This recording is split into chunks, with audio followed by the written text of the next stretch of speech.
Okay, ಮುಂದಿನ ಸುದ್ದಿ ನೋಡ್ತಾ ಹೋಗೋಣ. ಬೆಂಗಳೂರು ವ್ಯಾಪ್ತಿಯಲ್ಲಿ ಅಥವಾ ಜಿಬಿಎ ವ್ಯಾಪ್ತಿಯಲ್ಲಿ ಜನಗಣತಿ ಅವಧಿಯ ವಿಸ್ತರಣೆ ಮಾಡ್ತಾರ ಅನ್ನುವ ಪ್ರಶ್ನೆ ಇದೆ. ಇದೇ ತಿಂಗಳ 18ಕ್ಕೆ ಡೆಡ್ಲೈನ್ ಅನ್ನ ಆಯೋಗ ಕೊಟ್ಟಿದೆ. ಕೊಟ್ಟಿರುವ ಡೆಡ್ಲೈನ್ಗೆ ಉಳ್ಕೊಂಡಿರೋ ದಿನ ಎಷ್ಟೇಳಿ 3 ದಿನ ಮಾತ್ರ. ಆದರೆ ನಗರದಲ್ಲಿ ಇನ್ನೂ ಕೂಡ ಸಮೀಕ್ಷೆ ಪೂರ್ಣ ಆಗಿಲ್ಲ.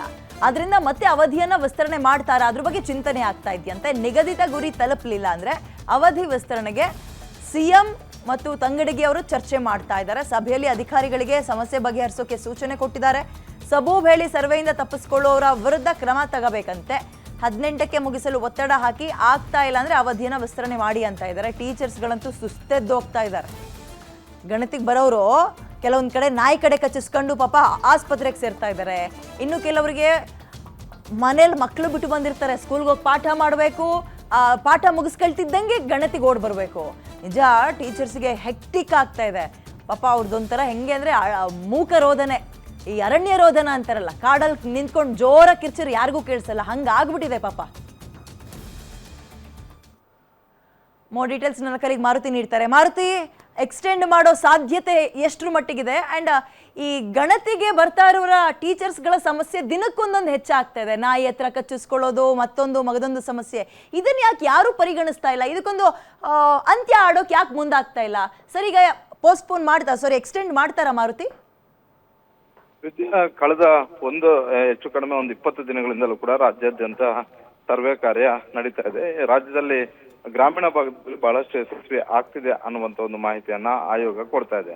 ಆದ್ರೆ ಜಿಬಿಎ ವ್ಯಾಪ್ತಿಯಲ್ಲಿ ಆಗ್ತಿರುವಂತಹ, ಅಂದ್ರೆ ಬೆಂಗಳೂರು ನಗರ ಮತ್ತೆ ಗ್ರಾಮಾಂತರ ಪ್ರದೇಶದಲ್ಲಿ ಆಗ್ತಿರುವಂತಹ ಸರ್ವೆಯಲ್ಲಿ ಬಹಳಷ್ಟು ಸಮಸ್ಯೆಗಳು ಇವತ್ತಿಗೂ ಕೂಡ ಇರುವಂತದ್ದು. ಅದರಲ್ಲೂ ಪ್ರಮುಖವಾಗಿ ಗ್ರಾಮೀಣ ಮಟ್ಟದಲ್ಲಿ ಏನು ಶಿಕ್ಷಕರು ಬಹಳಷ್ಟು ಉತ್ಸಾಹದಿಂದ ಆ ಕೆಲಸವನ್ನು ಮಾಡಿದ್ರು, ಆ ಉತ್ಸಾಹ ಇಲ್ಲಿ ಜಿಬಿಎ ವ್ಯಾಪ್ತಿಯಲ್ಲಿ, ಬಿಬಿಎಂಪಿ ವ್ಯಾಪ್ತಿಯಲ್ಲಿ ಕೆಲಸ ಮಾಡ್ತಾ ಇರುವಂತಹ ಅಧಿಕಾರಿಗಳಲ್ಲಿ ಇಲ್ಲ. ಗ್ರಾಮೀಣ ಭಾಗದಲ್ಲಿ ಬೇರೆ ಬೇರೆ ಬೆಂಗಳೂರು ಹೊರತುಪಡಿಸಿ ಬೇರೆ ಕಡೆ ಮಾಡಿದ್ದೆಲ್ಲವೂ ಕೂಡ ಎಲ್ಲ ಕಡೆನೂ ಕೂಡ ಶಿಕ್ಷಕರು ಮಾಡಿದ್ರು. ಬೆಂಗಳೂರು ಜಿಬಿಎ ವ್ಯಾಪ್ತಿಯಲ್ಲಿ ಬಿಬಿಎಂಪಿ ಅಧಿಕಾರಿಗಳನ್ನ ಒಳಗೊಂಡಂತಹ ಒಂದು ತಂಡ ಮಾಡ್ತಾ ಇದೆ.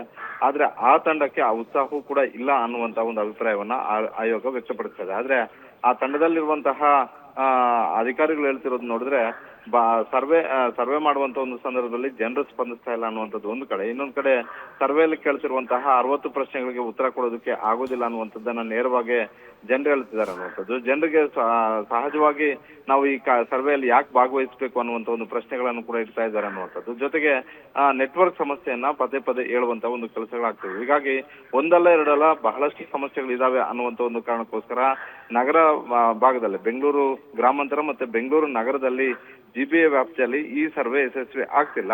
18ನೇ ತಾರೀಕು ಡೆಡ್ಲೈನ್ ಅನ್ನ ಆಯೋಗ ಕೊಟ್ಟಿದೆ. ಆದ್ರೆ 18ನೇ ತಾರೀಕು ಒಳಗಡೆ ಈ ಸರ್ವೆ ಕಂಪ್ಲೀಟ್ ಆಗೋದಿಲ್ಲ ಅನ್ನುವಂತ ಒಂದು ಖಚಿತ ಮಾಹಿತಿ ಕೂಡ ಈಗಾಗಲೇ ಜಿಬಿಎ ಅಧಿಕಾರಿಗಳಿಂದ, ಜಿಬಿಎ ಕಮಿಷನರ್ ಇಂದ ಆಯೋಗಕ್ಕೆ ಸ್ಪಷ್ಟವಾಗಿ ಮಾಹಿತಿಯನ್ನು ಕೊಡಲಾಗಿದೆ. ಹೀಗಾಗಿ ಗ್ಯಾರಂಟಿ ನ್ಯೂಸ್ ಆಯೋಗದ ಅಧ್ಯಕ್ಷರನ್ನ ಸಂಪರ್ಕ ಮಾಡಿದಾಗ ಮಧುಸೂದನ್ ನಾಯಕ್ ಅವರು ಹೇಳಿರುವಂತದ್ದು 18ನೇ ತಾರೀಕು ಮುಖ್ಯಮಂತ್ರಿ ಅವರ ಜೊತೆ ಮತ್ತೊಂದು ಸಭೆಯನ್ನ ಮಾಡಿ ಅಧಿಕೃತವಾಗಿ ಈ ಅವಧಿಯನ್ನ ವಿಸ್ತರಣೆ ಮಾಡುವಂತ ಒಂದು ಕೆಲಸವನ್ನ ಮಾಡ್ತೀವಿ ಅಂತ. ಮೊನ್ನೆಯಿಂದಲೂ ಕೂಡ ಮುಖ್ಯಮಂತ್ರಿ ಸಿದ್ದರಾಮಯ್ಯ ಹಾಗೂ ಹಿಂದುಳಿದ ವರ್ಗಗಳ ಕಲ್ಯಾಣ ಸಚಿವರಾದಂತಹ ತಂಗಡಗಿ, ಹಿಂದುಳಿದ ವರ್ಗಗಳ ಆಯೋಗದ ಅಧ್ಯಕ್ಷರಾದಂತಹ ಮಧುಸೂದನ್ ಅವರು ಜಿಬಿಎ ಅಧಿಕಾರಿಗಳ ಜೊತೆ ಸಭೆಯನ್ನ ಮಾಡಿದ್ರು. ಜಿಬಿಎ ವ್ಯಾಪ್ತಿಯಲ್ಲಿ ನೀವು ಇನ್ನಷ್ಟು ಆಕ್ಟಿವ್ ಆಗಿ ಸರ್ವೆಯನ್ನ ಮಾಡಬೇಕು ಅನ್ನುವಂತ ಒಂದು ಸೂಚನೆಗಳನ್ನು ಕೊಟ್ಟಿದ್ರು. ಇದರ ನಡುವೆನೂ ಕೂಡ ಸುಮಾರು 35% ಕೂಡ ಆಗದೆ ಇರೋದ್ರಿಂದ ಈಗ 18ನೇ ತಾರೀಕು ಏನ್ ಡೆಡ್ಲೈನ್ ಇತ್ತು ಅದನ್ನ ವಿಸ್ತರಣೆ ಮಾಡಬೇಕು ಅನ್ನುವಂತಹ ಒಂದು ಲೆಕ್ಕಾಚಾರದಲ್ಲಿ ಆಯೋಗ ಇದೆ. ಇದಕ್ಕೆ ಮುಖ್ಯಮಂತ್ರಿ ಸಿದ್ದರಾಮಯ್ಯ ಅವರ ಅಧಿಕೃತ ಮುದ್ರೆ ಬೇಕಾಗಿದೆ. ವಿದ್ಯಾ.